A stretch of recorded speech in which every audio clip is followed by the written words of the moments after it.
Okay. Sorry, my staff meeting went a bit overboard. Okay, I'm here, so hi guys. I'm Jada Madeline, and I'm your substitute for today. And I'm supposed to be covering for Carrie, who claims to be sick. Today we're going to be going over teaching, or just basically how to teach languages, French in particular.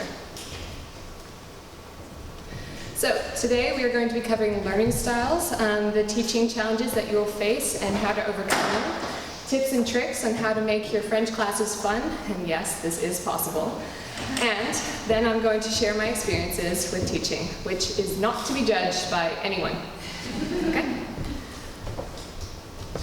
By the end of this lesson, you'll understand this fundamental principle of teacher training, which is education works best when it is entertaining.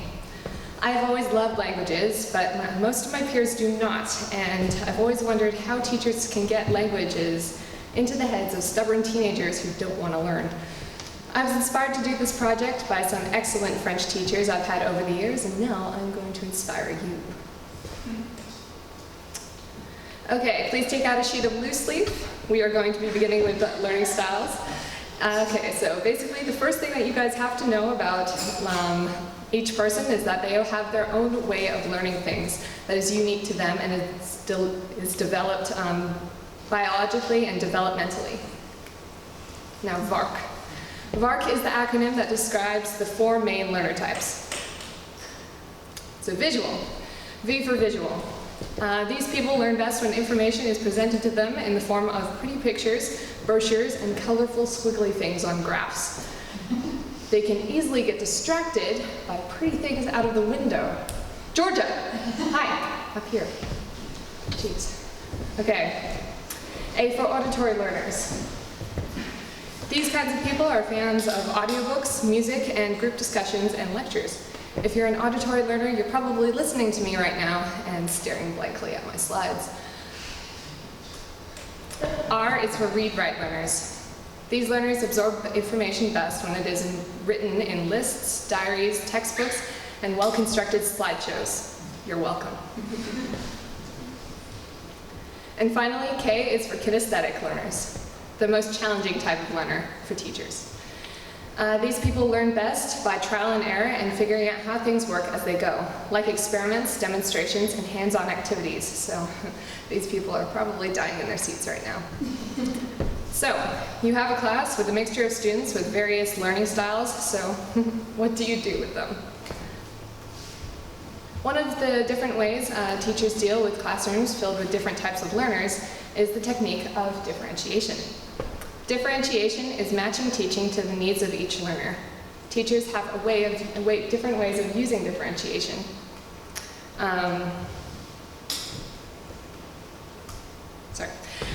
They break down complex concepts to make them easier to understand. Another way is allowing students to choose how they present their work in line with their learning style, using a hook to capture students' interest, usually by tricking you guys into listening. Fun, right? And lastly, creating an inclusive environment by looking at differences as assets instead of weaknesses, like that kid who knows all of the Turkish swear words. Could be helpful. Now we are going to talk about our problems. Don't worry, I won't complain for too long. To figure out what problems teachers have, I sent out a survey to a bunch of them and asked what their main struggles are with keeping you guys engaged. So we have students with varied levels of ability in one class, the students who don't really care and don't see why they are learning French in the first place, and Google Translate, every student's best friend. Keeping students engaged is also a struggle, especially when cell phones aren't allowed in class. Also, Leela, hi. Are your phones more interesting than this presentation?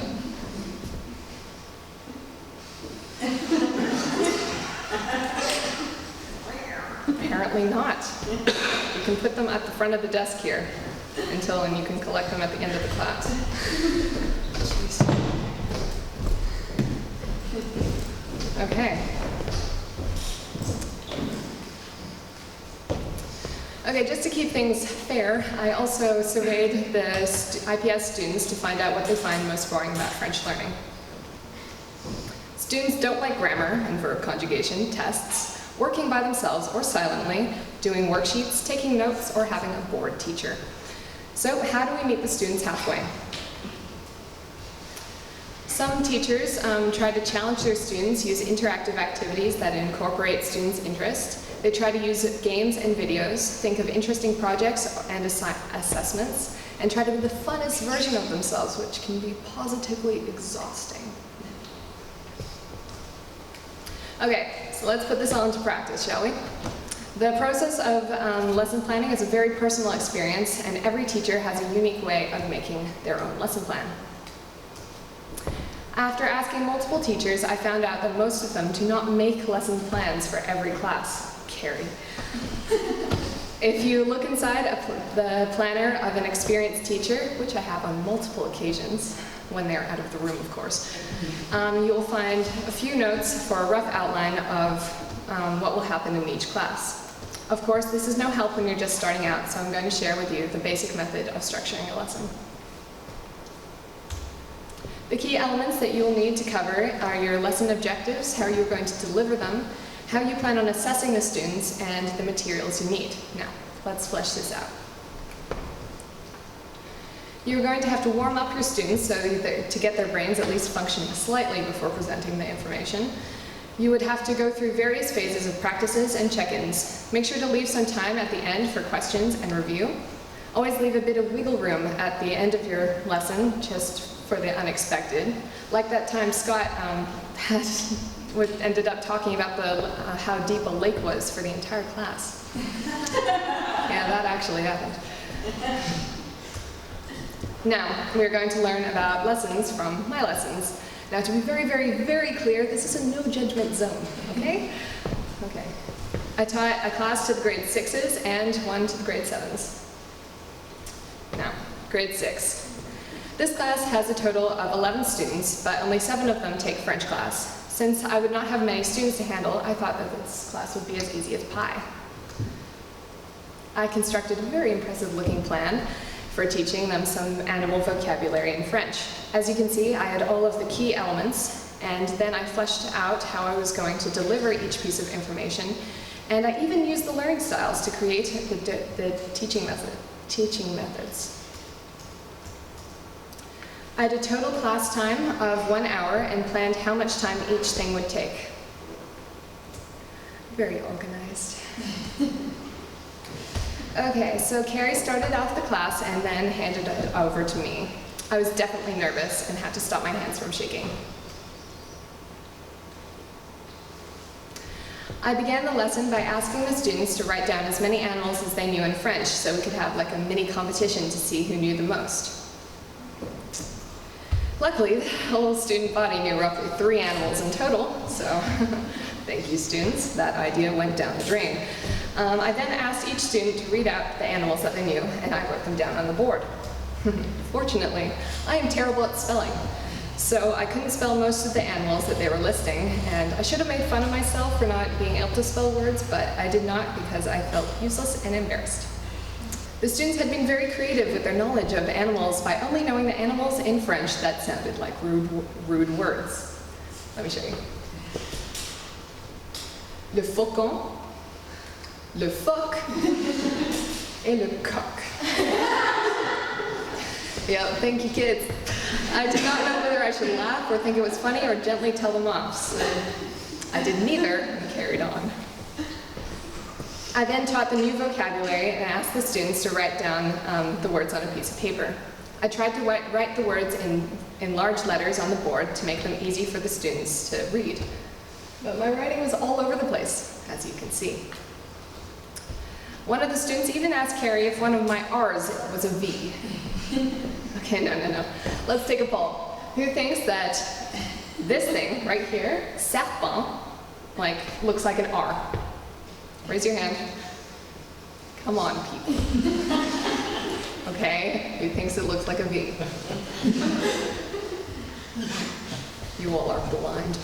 Okay. Next, I introduced je préfère. I taught the students how to say, "I prefer a dog," or whichever animal that they chose. And then I went around and asked each student if they prefer one animal over the other. I then said to the class that we were going to play a mini game that involves a slideshow. It was at that very moment that I realized I'd completely forgotten to make the slideshow. I was so nervous about teaching the class that I completely forgot to make it. I panicked when I realized this and made it in class while Carrie taught something else. After I finished making the slideshow, we played the game, and it wasn't too bad.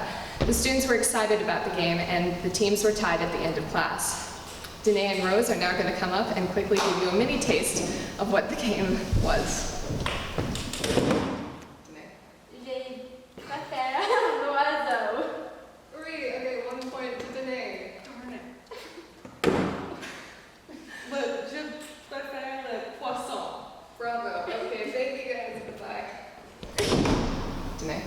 J'ai préféré l'oiseau.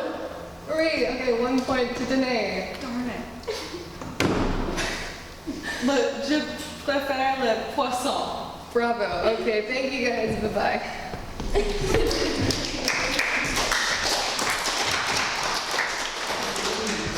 Okay, and then just to top it off, I didn't have any time for my concluding section. Okay, so now, how did that lesson go? Well, let's start off with everything went wrong. I was not able to get through all of the vocabulary that I wanted to, not because it was taking too long, but because even I was getting bored. So I stopped myself from torturing the kids more. I forgot to make the slideshow, so I had to carry on as if it was deliberate not to have the slideshow ready. Grade 6 students, I want to congratulate you for surviving that class. I wasn't confident in my approach, and I didn't own the space. So in conclusion, my first class was a nightmare. Round 2. I plan to teach a 45-minute class on French food to the grade 7s. The grade 7 class has 18 students in total, which I thought would be harder to teach than the grade 6 class because there were so many more students. I began planning the lesson and I started using the table that I used last time. Then I remembered how that lesson went. So I decided to make up my own lesson plan rather than following any templates. I wrote the plan out in a very traditional manner, on paper.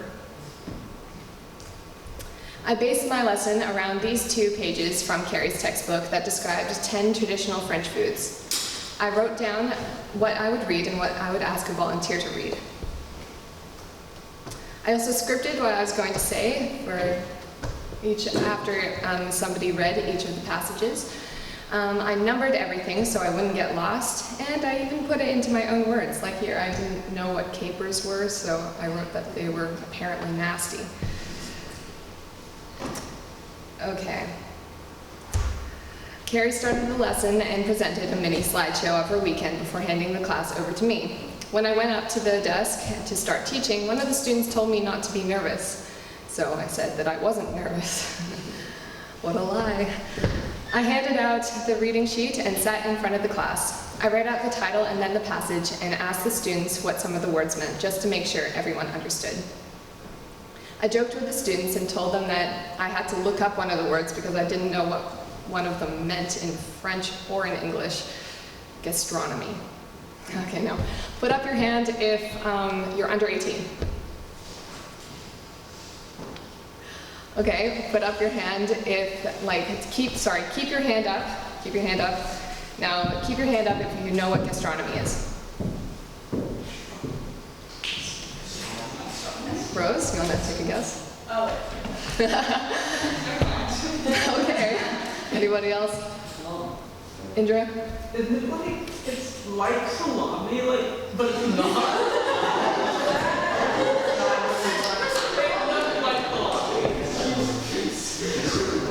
Not really, but okay, we're moving on. Once there were no more volunteers for reading, I chose random students, especially those who were being a bit disruptive. I asked if anyone had tried some of the foods we were talking about, and we had many discussions around that. At this point, I handed out the worksheet and explained the bare minimum about it, and then let them loose. I went around answering questions and checking in on people until the end of class. Okay, here's a mini video of me teaching, so.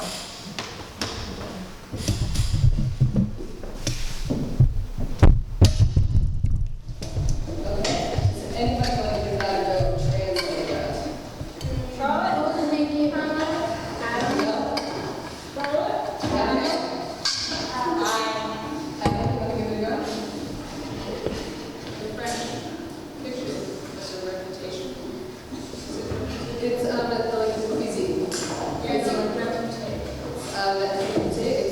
for. Okay. Yeah.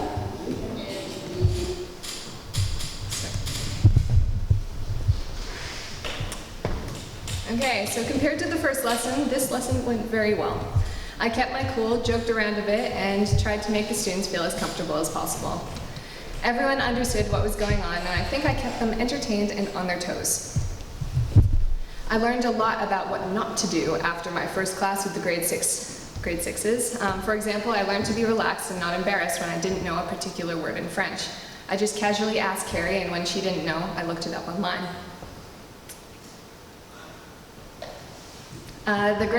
This is a great way to model that it is okay not to know every single word in French and how to use the correct resources to understand unfamiliar vocabulary. Not Google Translate.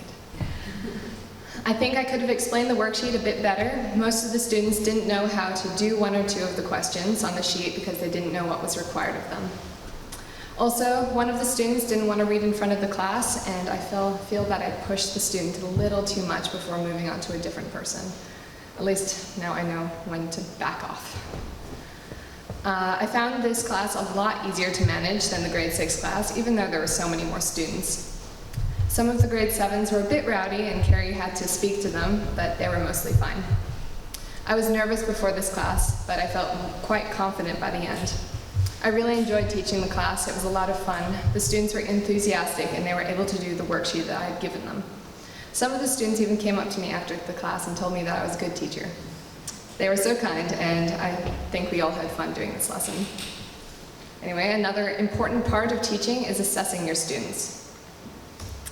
Okay, assessments. Another thing that you need to know about your class to make it a success is to assess them without boring them to death. I made a worksheet for the grade 7s, a quiz for the grade 7s, and then an official test for my madre. But before I started making any sort of assessment, I had to do some research of my own. There are 3 types of assessments. Assessment for learning determines what students already know and what they need to learn. Assessment as learning is like a check-in with the students as the students learn.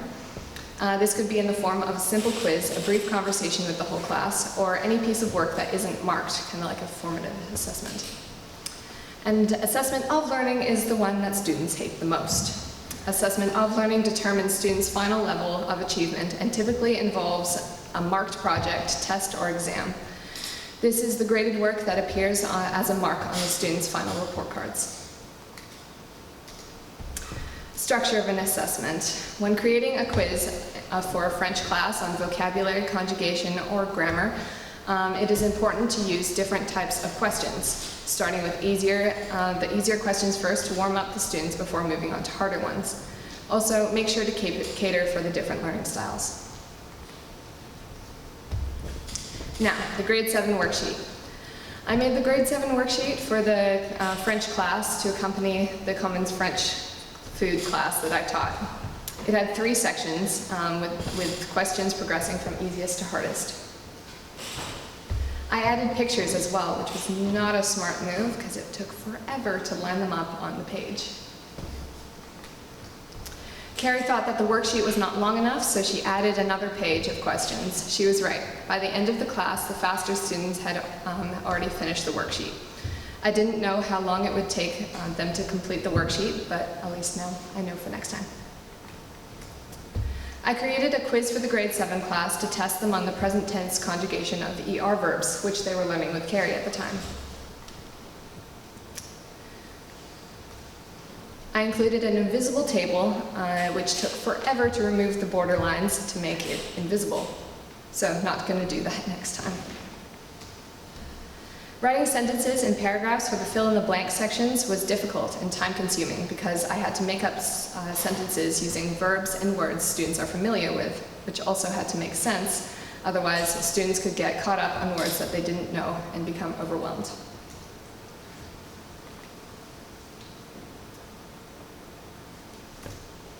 I also created an extension activity as an extra challenge for the students. So it took a lot longer to make the quiz than I had expected. Carrie gave the quiz to the students and I marked the responses the next weekend. It took me a little while to mark all 15 of the quizzes. Does anybody want to have a guess of how long it actually took me? Indra? 1 hour, 40 minutes. 2.5 hours. Correct. Yeah, it took me just over 2 hours and it was crazy. The marking took forever. I didn't know what to write on the paper sometimes, especially when the student hadn't done so well. I couldn't really write good job on on the paper with a final score of 17 out of 50. I also didn't feel comfortable writing feedback because I'm not an actual teacher. Calculating the scores was the worst. I realized that I had miscalculated the total number of questions on the quiz only after I had marked 12 out of 15 of them. So I had to go back, recalculate, and erase the previous marks, which I had stupidly written in pen. Then there was the matter of the bonus questions, where students had to write 3 sentences of their own. I had no idea how to mark them when the grammar was wrong, but the conjugation was right, or vice versa. One student completely threw my marking system when they correctly conjugated verbs that don't exist. Smart kid, but what was I supposed to do with that?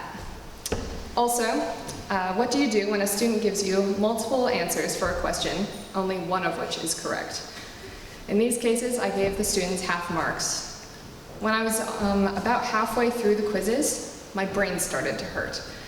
How do teachers cope with marking different quizzes for multiple grades? Okay, moving on. I'm actually proud of this one, so don't be judgy. Okay, over the spring break, I was supposed to go on vacation to France with my parents. My mom was going to try and advance her French learning as well. Since we were not able to go because of COVID-19, I tried teaching my mom instead. I taught her how to conjugate all of the present tense verbs and designed a test for her. It was a good test, if I do say so myself. The first thing I did was change my font to Century Gothic, which is a very, very nice font and makes me happy. It took me around an hour and a half to make the test and about 5 minutes to mark it. And yes, there was only one student, which definitely made it faster. Learning from experience, I wrote the total number of points that you could get for each section on the test, which made my life easier when marking it. All I had to do was write the number of questions she answered correctly. There was a set of questions that required my mom to translate a few simple sentences into French, which I set up so she would get 1 set of points for correct grammar and an additional set of points for correct verb conjugation. There were 5 of these questions, so the maximum points that she could have earned was 10. This way, there was no confusion about how to mark that section. It took my mom around 30 minutes to complete the test, and she did very well.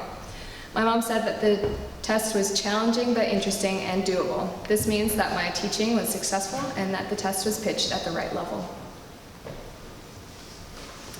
Okay, I was very happy with the marking and the overall outcome of this test.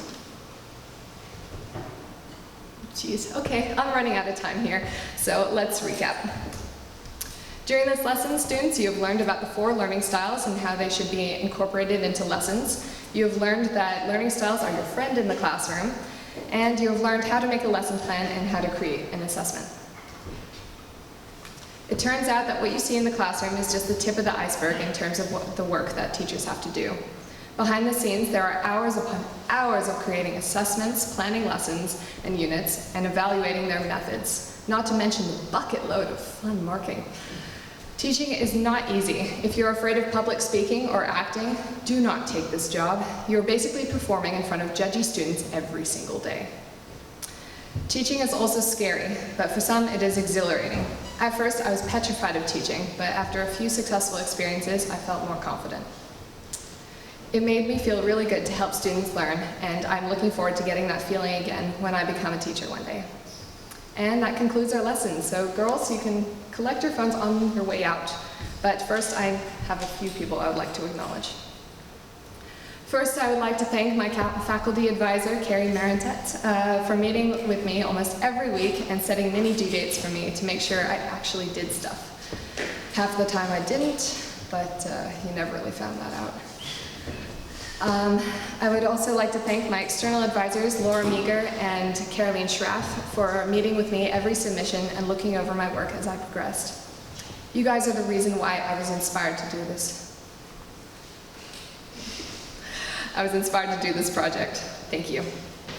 Richard Scott, thank you for reading my paper and taking out the extra V's, THEs, out of my work. Ann Scott, thank you for being my manager, and thank you for being my guinea pig as well.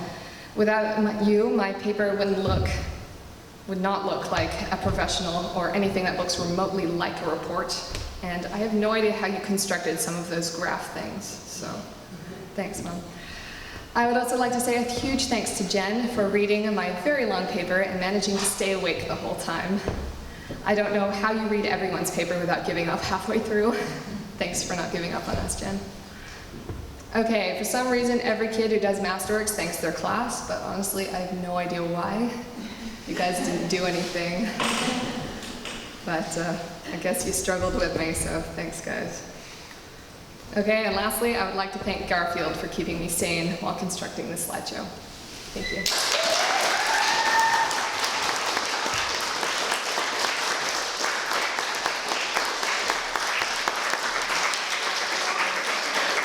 First, I just want to say that I cannot express how proud I am of you, and it's been amazing for me to be beside you through this whole journey and my first Masterworks experience. I'm so proud of all the courage you've shown through this whole process, so great job. So you've acquired so much knowledge about what teachers do and the challenges that they face in the classroom on a day-to-day basis. How do you think this information is going to help you as you move forward in your education and in your career, so it's in high school and so on? Well, usually when you start off teaching, right, you do a couple of practices and you fail the first time. Well, I've already done that, so I think I'm off to a pretty good start of how to move on, and I know what to include and stuff, and it's just going to be easier now that I know all of the learning styles and all of the challenges. So yeah. Excellent. So I have a couple questions from your external advisors as well, who couldn't be here today, but I know Laura's watching from Switzerland and Caroline's watching on the live stream as well. So Caroline wants to know first, following your experience of teaching to different age groups and also prepared a test for your mom, which age group do you think you'd rather teach French to later in life? Would you consider teaching to very young children in an immersion school, or as a middle school or high school teacher, or even to adults in university? I think I like this age group. They're kind of annoying and it's kind of great. So, I don't know. I would find teaching adults would be kind of scary. And young kids, I don't know, after a while, kind of wears you out. So, yeah. Great. Caroline would also like to know, have you figured out why you are attracted to teach French specifically? Is it connected to a personal experience in your life? Well, over the years I've had many, many good French teachers and I've just been inspired by them, and I don't know, it's just, I love French. I love the language and I love speaking it, and I really look forward to teaching it one day. This is a beautiful language. So Laura would like to know, Jada, you list many difficulties teachers have in teaching French, including the fact that many students aren't interested in the subject and don't see its relevance. Were there any moments during your research or when you were teaching when you questioned whether or not you still wanted to pursue a career in teaching French? What do you think motivates you to continue on this path? Okay, well, I definitely had some roadblocks and I definitely reconsidered teaching. I don't know, it just especially after that first class, I kind of was like, do I really want to be doing this? But I don't know, just the risks, kind of like the whole good stuff that you get out of it just outweighs the risks. So. Excellent, thank you. Mademoiselle Madeline, I really like that you just said that, because I was going to ask you, you've talked a lot about where you failed and what was really challenging and how hard it was. So I want to know, is it worth it? Teachers do a lot and it's hard every day, but what do you get out of it? Why would you want to be a teacher? It's just that feeling. You just get a feeling when you're up there and teaching, and I don't know, like I feel most comfortable when I'm going around and helping people while they're doing a worksheet or something. And you know, it's just that feeling that you're kind of helping people, you know, and it's just a good feeling that you go home at the end of the day just going, cool. I know that feeling, yes. Okay, questions from the floor. Jen, sorry, just go quickly. I think my mom wants to ask me a question. Okay, so I have probably two questions. The first one is, we know that, well, I know from knowing you, that you're an auditory learner, a bit of visual thrown in there. I'm sure your teachers know you can sometimes be a little disruptive. You like talking to people. Maybe it's the auditory thing, I don't know, you like to hear yourself talk. But also you pick up things quickly. So how would you teach yourself? What would you do to engage yourself? What would the lesson plan look like? I would probably just get somebody to talk at me, and then I would have to respond. Like they're not allowed to keep on talking. I have to talk to. But probably talking. Like Caroline and I talk a lot, as you know, and that really helped me get the language into my head. So and the pronunciation and stuff. So. And following on from that, now that you've been on the other side of the lectern, so to speak, as a student, do you see teachers differently now from how you did before? Definitely. I will never ask a teacher like when I'm going to get a test back ever again. Ever. No. And every single time I watch somebody teaching, it's kind of like a little note-taking in my head. So. You know, just are they doing this? Are they moving around? Or are they? And I watch the kids as well if they're getting kind of bored and looking out and going, when is this going to be over?